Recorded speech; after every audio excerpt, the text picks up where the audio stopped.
masa beli handphone hampir 30 juta dikasih aksesoris kayak gitu doang. Samsung Z Fold 7 ya, jadi ini adalah foldable barunya dari Samsung ya, bisa dilihat nih. Ini adalah foldable yang sangat-sangat tipis ya. Gua udah pakai ini hampir 1 bulan dan pengalamanku pakai handphone ini lumayan mantep ya, karena kan gua sebelumnya pakai S22 Ultra yang merupakan handphone biasa dan gua upgrade nih ke foldable. Dan apakah banyak cara pakai handphone gue yang berubah karena gue pakai foldable nih?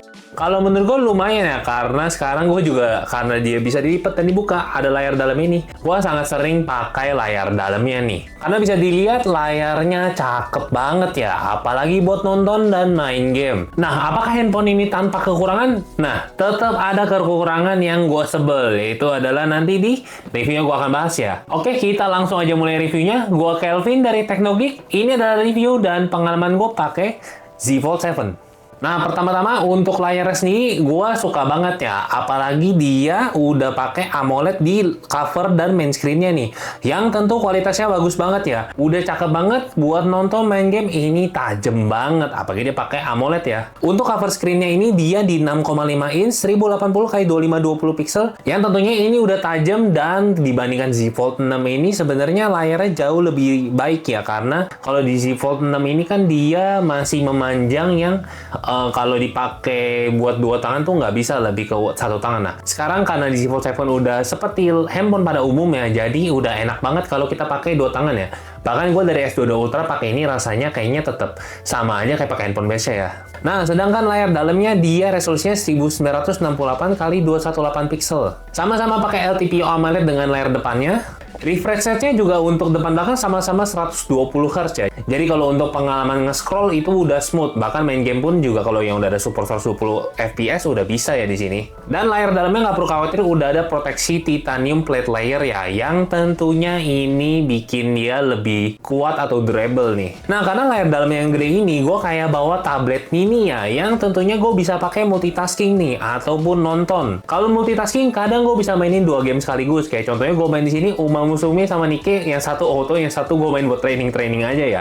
Ataupun kalian sebenarnya bisa juga kayak buka layar sebelahnya buat buka guide ya. Kadang gue juga gunain ini kayak buat ngecek dari aplikasi online food kayak Grab atau Gojek, dan gue samping-sampingin cari promo mana yang terbaik ya. Jadi ini enak banget tentunya. Multitaskingnya juga bisa sampai 3 aplikasi dan ditambah lagi 1 pop-up ya kalau kalian mau tambahin. Tapi menurut gue ini overkill lah ya. Gue lebih sering pakai kalau 2 aja ya, di kiri kanan samping-sampingan aja. Nah, kalau untuk main display, apakah layar lipetannya berasa? Kalau menurut gua nggak terlalu sih, lama-lama terbiasa juga ya. Memang ada, dan ini lebih kelihatan kalau dia kena cahaya langsung dari matahari.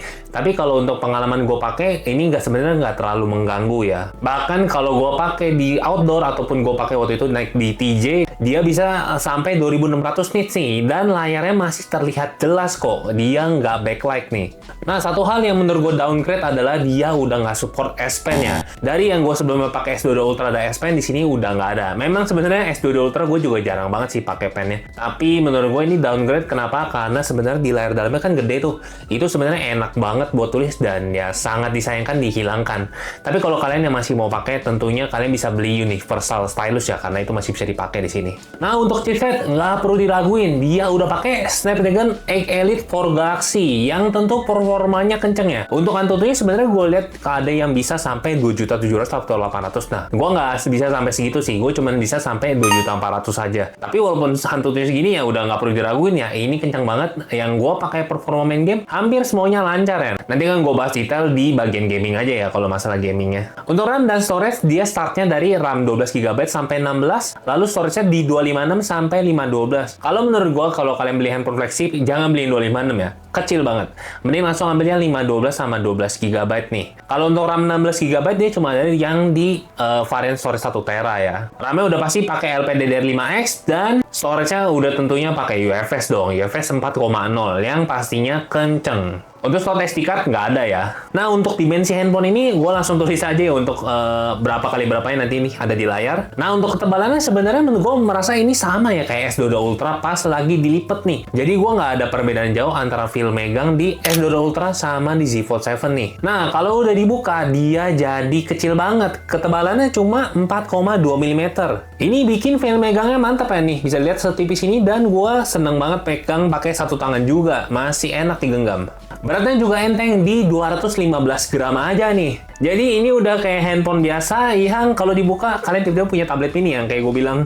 Untuk proteksi dia udah IP48 yang tentunya ini tahan air dan debu ya. Nah untuk bagian kaca depannya udah pakai proteksi Gorilla Glass Ceramic Victus 2 ya. Nah untuk bodinya sendiri udah pakai Advanced Armor Aluminium nih, yang tentu terbukti kalau ini tuh sangat durable banget ya. Tapi ini handphone sebenarnya udah pernah jatuh sekali sama gue dan bagian kiri atasnya agak bopak dikit ya. Nih bisa dilihat ya, agak putih dikit nih. Nah untuk hinge ini dia udah pakai Armor Flex hinge ya, yang tentu bikin ini dia lebih awet buka tutupnya nih. Karena secara pengujian dia udah bisa sampai 500.000 kali buka tutup nih. Yang gue rasa ini susah banget ya buat dalam pemakaian normal buka tutup sampai segitu banyaknya. Bahkan sehari pun paling gue buka tutup paling sekitar 10-20 kali aja nih. Jarang gue buka sampai kayak 100 kali itu kayak nggak mungkin deh. Terus kalau kalian udah nonton Jerry Rig Everything, ini juga bisa dilihat ya, bodinya nggak bisa hancur bahkan dipeltekin nih. Jadi menurut gue ini bikin gue lebih merasa aman pakai handphone ini karena nggak perlu takut layarnya hancur atau kenapa ya. Untuk warnanya sendiri ada 4 ya, ada blue shadow, jet black, silver shadow, sama yang terakhir yang di online eksklusif ini warna mint nih.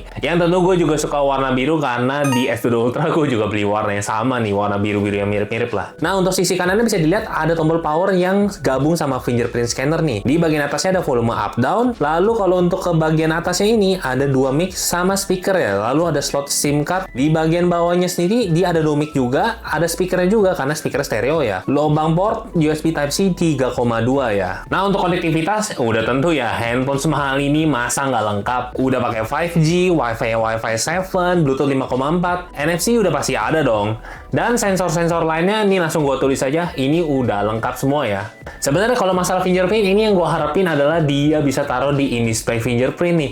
Karena gue kan kebiasaan pakai S22 Ultra nih. Jadi kadang gue tuh suka kebiasaan ya tetap pakai di layar buat nge-unlock handphone ini. Tapi ini masalah kebiasaan aja, habis itu gue udah biasa dipakai di tombol power. Tapi menurut gue sangat disayangkan karena layarnya AMOLED harusnya bisa lah disembelin fingerprint scanner. Selain itu dia juga punya Samsung DeX yang kalau kalian mau pakai jadi kayak desktop experience bisa ya. Tapi jujur gue dari S22 Ultra jarang banget sih pakai buat DeX karena gue lebih sering ya udah pakai handphone jadi handphone biasa aja. Nah untuk speaker dia nggak ada embel-embel apa-apa kayak pakai Dolby Atmos dan lain-lain, dan dia ada di atas bawah nih speakernya udah stereo. Untuk kualitas suaranya menurut gue udah cukup bagus kok dan kalian bisa langsung denger ini aja ya.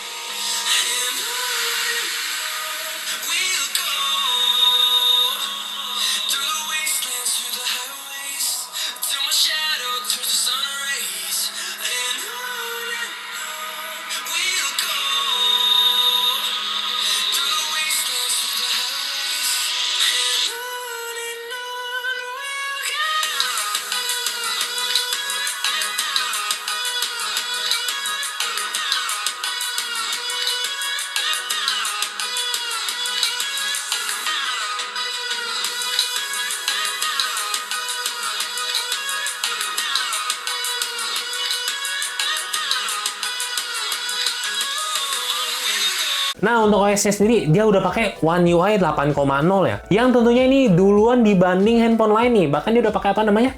Android 16. Kayaknya ini handphone pertama yang pakai Android 16 nih pas pertama kali gue pakai. Selain itu, masalah software update nggak perlu diraguin. Samsung udah janjiin sampai 7 kali software update ya. Ditemani sama security software update 7 kali juga ya. Jadi ini handphone udah pasti tentu tahan lama ya. Nah, sebenarnya kalau untuk masalah perbedaan, menurut gua nggak terlalu ada perbedaan jauh kecuali audio eraser. Jadi kalian kalau mau ngedit video, mau ngilangin noise di sekitar, udah langsung bisa di handphone ini. Ini mantep banget. Nah untuk AI-nya sendiri, dia di sini pakai Gemini AI yang kalau kalian mau integrate itu udah bisa ya. Yang kalian bisa langsung nanya juga secara ngobrol langsung nih sama Gemini-nya. Atau kalau kalian mau langsung kasih lihat pakai kamera di apa benda yang di depan kalian itu, dia juga bisa langsung jawab nih.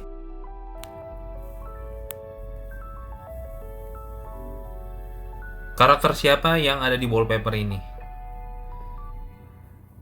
Karakter itu Tifa Lockhart dari Final Fantasy VII. Ini konsol apa? Itu adalah Anbernic RG405V, konsol game portable yang menjalankan sistem operasi Android. Apakah Anda memiliki pertanyaan tentang itu? Bagaimana dengan ini? Yang itu terlihat seperti Logitech G Cloud. Apakah Anda ingin tahu lebih banyak tentang ini? Ngawur. Kalau ini headset apa ya? Itu terlihat seperti headset gaming SteelSeries Arctis Nova 7P. Apakah Anda ingin... Nah, tentunya dengan OS-nya Samsung ini, kita kalau pakai kayak buat nonton YouTube, ataupun buat main game, kalau misalkan dari cover screen langsung buka ke dalam itu bisa langsung otomatis nih. Jadi dia bisa langsung otomatis ngelebar, atau kalau di YouTube itu kadang bisa kalian jadiin stand gitu ya. Jadi kalian bisa langsung stand buat lihat depan, atau kalau di dalam itu nanti ada muncul kontrol di bagian bawahnya nih. Nah, untuk kamera sendiri, kamera utamanya ini yang merupakan upgrade ya, karena biasanya seri Fold ini kalau untuk masalah kameranya agak kurang. Kali ini di Fold 7 dia udah pakai sensor yang sama kayak S25 Ultra nih. Di 200 megapiksel, aperture 1,7, 24 mm wide, lalu juga udah ada OIS ya pastinya. Untuk lensa keduanya di telefoto itu dia di 10 megapiksel, aperture 2,4, bisa OIS juga. Ini dia 3 kali optical zoom nih. Lalu lensa terakhirnya di ultra wide itu dia di 12 megapiksel, aperture 2,2 yang bisa POV-nya itu 120 derajat ya. Nah, untuk perekamannya semua kamera di handphone ini bisa sampai 4K 60 fps. Nah, terkecuali untuk main kameranya. Main kameranya bisa sampai 8K 30 fps ya. Yang sebenarnya gue jarang banget pakai 8K nih, karena size-nya gede banget kalau kalian ngerekam pakai 8K. Kalau menurut gue 4K 60 juga udah lebih dari cukup, dan enaknya kalau kalian rekam di 4K ini, kalian bisa langsung pindah-pindah lensa ya. Untuk di kamera depannya sendiri, dia ada dua nih. Ada di cover screen sama ada di yang layar dalamnya. Untuk spesifikasinya sama-sama di 10 megapiksel, aperture-nya 2,2. Video recording sama-sama bisa 4K 60 fps. Sebenarnya kalau kamera depan gue jarang pakai, kenapa? Karena di handphone ini kan bisa langsung di fold ke depan gitu ya. Jadi kita bisa langsung ngerekam pakai kamera belakangnya aja. Jadi kalau menurut gue kamera cover screen sama yang di layar dalam ini lebih ke buat kalau kalian video call aja nih. Nah, kalau untuk hasil foto nih, gue kasih lihat contoh-contoh hasil foto dari Fold 7 yang udah nggak perlu diraguin nih, pastinya bagus. Tapi, tentu aja ada kelemahan, yaitu adalah di ultra wide dan telefoto ini nih. Ini kayaknya memang agak jomplang banget dibanding sama main kameranya. Karena kalau kita ngerekam di malam hari, ataupun foto di malam hari, noise-nya itu terlihat banget kalau di ultra wide ataupun di telefoto. Sedangkan di main kamera ini masih mulus banget ya. Tapi overall gue masih suka kok dengan hasil foto dan perekamannya, karena gue lebih sering pakai main kamera juga nih.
Oke, jadi ini perekaman dari Fold 7.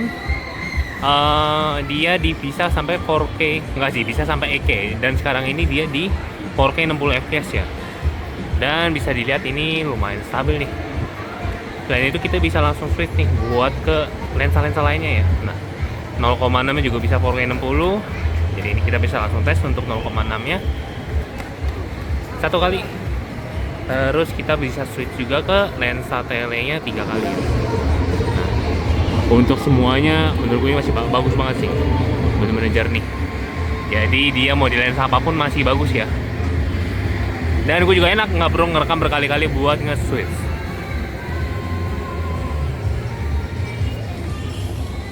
Nah, selain itu juga untuk kamera depannya bisa langsung switch nih. Jadi gua akan langsung coba switch aja untuk di kamera. Nah, ini enaknya nih, bisa langsung switch ke kamera selfie-nya di 4K 60 juga.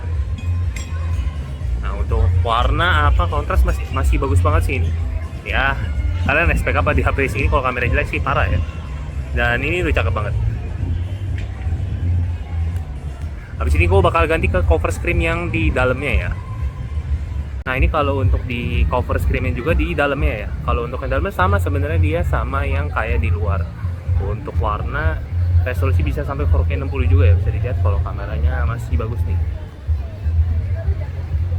Dan ini gue suka banget ya, dia white ya, jadi kelihatan banget backgroundnya bagus banget.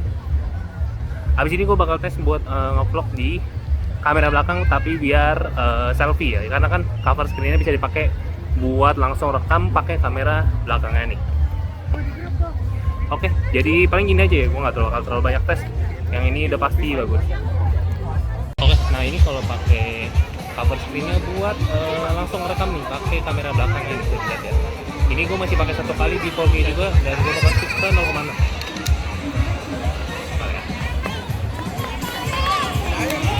Nah, ini kalau untuk 0,6 white banget dari sini. Jadi ini kamera kayak buat ngevlog tuh udah cakep banget menurut gua. Ini lagi live orang juga bisa dilihat. Untuk warna apa semua ya sama lah ya kayak tadi di perekaman kamera pas yang sebelum ini. Ini juga bisa switch ke 3 kali, tapi buat apa ya? Ini nggak ada gunanya ya. Semoga zoom aja. Tapi detailnya dapet ya. Jadi kira-kira itu untuk kalau pakai cover screen-nya buat merekam ya. Dan abis ini gue bakal coba di 4K 30 fps kayaknya atau 24 ya. Ini gue bakal langsung ganti. Oke, kalau sekarang di 8K 30 fps, uniknya kalau kita pakai 8K dia nggak bisa pakai cover screen-nya nih. Jadi kita nggak bisa langsung buat kayak nge-vlogging gitu ya, pakai kayak tadi sebelumnya. Jadi dia cuma bisa kita rekam pakai layar biasa aja dan ngadep ke depan aja nih. Kita nggak bisa pakai buat nge-vlogging gitu. Tapi memang 8K sebenarnya udah terlalu berlebihan ya. 4K pun udah lebih dari cukup sih sebenarnya. Nih, bisa dilihat. Ya, kira-kira gitu aja. Ini gue cuma ngasih lihat dong kalau 8K kayak gimana. Oke, jadi ini perekaman kalau di malam hari di 4K 60 fps ya.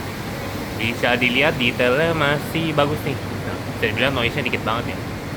Dan ini gue pakai di main kameranya yang abis ini gue switch ke ultra wide nih. Nah, kalau untuk ultra wide-nya udah lumayan jelek nih, bisa dilihat ya, noise-nya baik banget untuk di daerah gelap. Tapi kalau untuk terang dia masih dapat detailnya. Kalau kita balikin ke main kamera, nah baru dia bagus lagi. Jadi kayak kalau ultra wide-nya malamnya masih ya agak kurang ya. Gak tau ya ini normal atau enggak ya. Untuk di kamera flagship di ultra wide malamnya agak jelek. Dan kalau untuk telenya, ya telenya mirip-mirip lah ya, standar lah. Oke, bagus sih bagus, tapi memang untuk detail lebih bagus di main kamera. Nah, sekarang gue langsung bakal switch ke kamera depannya ya. Untuk kamera depan, nah ini untuk kamera depannya di cover screen yang biasa ya, bukan yang dalam. Untuk kualitasnya udah lumayan bagus nih, bisa dilihat. Jadi udah cukup oke bisa dibilang. Dan kalau agak gelap memang noise-nya ada nih, tapi masih lumayan oke lah. Habis ini gue bakal switch di yang cover screen yang dalam ya. Nah, ini kalau di cover screen dalamnya pakai 4K 60 fps. Untuk kualitasnya kayak gini ya. Ya standar aja sih untuk rekam, kayaknya better kalian pakai main kamera, karena ya keuntungannya Apple adalah kalau dia pakai layar lipat ini kan dia bisa langsung ke main kamera buat vlogging. Habis ini gue langsung switch buat ke main kamera ya buat langsung vlogging. Oke, ini kalau ngerekam pakai main kameranya kita flip ya, kayak gini dia jadinya. Ini gue baru pakai 1 kali, yang tentu enaknya kayak tadi ya. Kalau pas yang gue pakai di 0,6. Nah, kalau dari 0,6 enak banget nih buat vlogging nih, karena ya flip screen-nya ini bisa bikin kita pakai main kameranya langsung. Bisa dilihat ini bagus ya. Ya namanya pakai main kamera udah pasti bagus. Ya paling gue cuma nunjukin singkat aja kira-kira gini. Untuk malam hari vlogging enak banget. Mantap.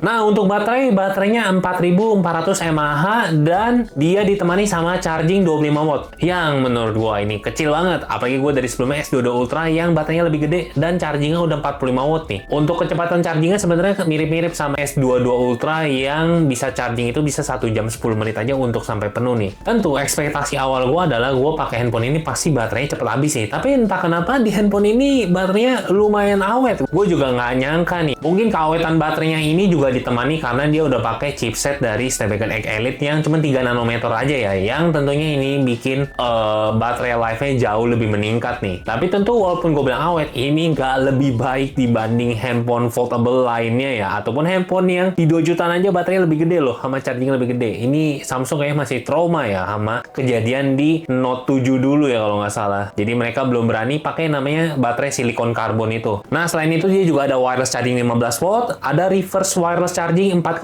watt yang kalau kalian mau pakai charge buat aksesoris kayak TWS itu bisa ya langsung di sini. Nah, untuk gaming gue nggak bakal terlalu banyak bahas. Kenapa? Karena udah jelas hampir semuanya lancar. Gue kasih lihat aja previewnya nih.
Mungkin ada beberapa hal kayak di Mobile Legends dia nggak bisa unlock 120 FPS nih. Entah kenapa kayaknya ini masih nunggu software update ya. Mungkin karena dia pakai Android 16 di sini. Nah, hal yang gue sering lakuin di sini adalah gue main 2 game sekaligus. Di sini contohnya gue main Uma Musume Manike ya. Jadi yang satu auto sambil training. Dan dia masih lancar ya. Tadi Tapi mungkin agak anget dikit ya. Ya namanya main 2 game maklum nih. Tapi selama gue main juga jarang banget dia sampai kayak nge-lag banget ya. Mungkin ada beberapa kondisi kayak dia suka ngedrop aja kalau gue main 2 game. Dan kayak yang gue bilang sebelumnya, ada beberapa game yang udah support nih. Jadi kalau kalian misalnya main di cover screen, mau langsung buka ke dalam, dia bisa langsung auto lebar dan kalian bisa langsung main di layar gedenya nih. Kayak contohnya di Honkai Star Rail, Nikke, Genshin Impact, Wuthering Waves, semua udah hampir bisa sebenarnya. Paling kalau yang nggak bisa, contohnya di Uma Musume ini, kalau kalian buka dari layar dalam ke luar ataupun sebaliknya, itu dia bakal minta restart nih. Kalau ini sih sebenarnya masalah di aplikasinya ya, yang belum support kayaknya.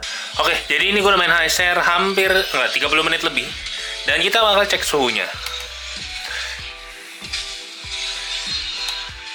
Kalau untuk layar bawahnya ini dia adem ya, karena dia kayaknya mesinnya ini nggak ada di bagian bawah nih. Jadi cuma di sekitar 27-an ini kalau bagian bawah. Nah, tapi kalau udah di bagian atas, dia udah di 30-an yang hitungannya ini masih hangat ya. Dia lebih panasnya di bagian atas nih, dia di 35-36 di dekat tengah-tengah ini ya, dekat modul kamera bisa dilihatnya di sini. Kontrolnya agak aneh ya, sekitar gini. Dia dapetnya 35-36. Dan kalau di baliknya, ini juga bagian bawahnya adem banget ya. Jadi kalau kita main, kita pegang bagian bawahnya, kita nggak bakal kena panasnya sama sekali. Tapi kalau kita masih akan main yang di bagian atas, dia di sini bagian bawahnya 28-29 dan dia memanasnya di dekat modul kamera ya. Di sekitar 35 sampai bahkan 36 pun nggak nyampe kalau di bagian sini ya. Iya sekitar 36 nih. Paling gede 36 dan kalau dipegang pun ini masih bener-bener nyaman ya, cuma anget aja. Jadi ini kalau masalah suhu di Z-Fold 7 ini mantap banget. Jadi mantap lah di sini main. Untuk suhunya bisa terjaga dengan baik. Nah, untuk paket penjualannya menurut gue ini Samsung sangat pelit. Karena apa? Kotaknya setipis ini, dalamnya cuma ada kabel, handphone, sama buku petunjuk, sama SIM ejector ya. Dia nggak ngasih casing ataupun anti gores. Kepala charger juga nggak ada. Jadi kalian udah beli mahal, masih mesti beli aksesoris. Ini Samsung yang bener lah. Masa beli handphone hampir 30 juta dikasih aksesoris kayak gitu doang. Mungkin kalau masalah anti gores cuma ada yang di bagian dalam aja nih ya, main screen ya. Kalau yang di luar cover screen itu nggak ada, kalian mesti beli sendiri. Dan di sini gue mungkin share dikit kalau untuk masalah aksesoris anti gores sendiri gue pakai yang Spigen ya. Di dalamnya ada 2 pack yang kalian bisa langsung pasang nih, karena itu udah dapat housingnya nih. Jadi kalian kalau mau pasang udah nggak perlu khawatir ya, karena ini gampang banget menurut gue. Nah untuk casing sendiri gue beli yang Nilkin yang dia ada protection hinge-nya nih. Jadi gue beli ini karena dia ada di protection hinge-nya yang tentu bikin ini lebih aman ya. Selain itu dia juga udah support magnetic safe case di bagian belakangnya nih. Nah, untuk harganya sendiri, dia start dari 28 juta ya. Bisa dilihat nih di samping. Dan saran gua tentunya jangan ambil 256 GB. Kalian udah beli handphone mahal ini, kalau nggak nambah sampai yang 512, nanggung banget. Karena nanti akan cepat penuh. Sayang ya kalau menurut gua. Dan tentu, kalau kalian sultan, ambil yang 1 tera lah ya. Karena RAM-nya juga lebih gede, di 16 GB. Nah, jadi itu aja review dari Z Fold 7. Secara overall, gua sangat suka dengan handphone ini. Dengan beberapa yang gua gedek ya. Kayak baterai itu gua sebel banget. Aksesoris juga dikit, masa kalah sama handphone 1-2 jutaan yang udah dapet charger lah minimal. Tapi ya itu overall gue suka sama handphone ini karena gue sering banget pakai layar dalamnya kayak buat input spreadsheet, multitasking, main game 2 sekaligus. Lalu juga untuk masalah nonton juga udah enak ya tentunya di layar dalam ini. Selain itu juga bodinya udah cakep, udah pakai proteksi yang paling baru ya. Selain itu kameranya juga udah sensor 200 megapiksel yang gue sering banget nih bikin video ataupun lebih sering short sih. Karena gue sering banget bikin short atau TikTok pakai kamera handphone ini dan hasilnya bagus kok. Selama cahayanya mencukupi ya. Mungkin beberapa kelemahan yang perlu kalian pertimbangkan adalah masalah baterai yang menurut gua ini nggak sekuat sama foldable lainnya ataupun baterai handphone di 2-3 jutaan ya sekarang udah bisa sampai 6.000-7.000 mAh. Di sini masih 4.000 aja.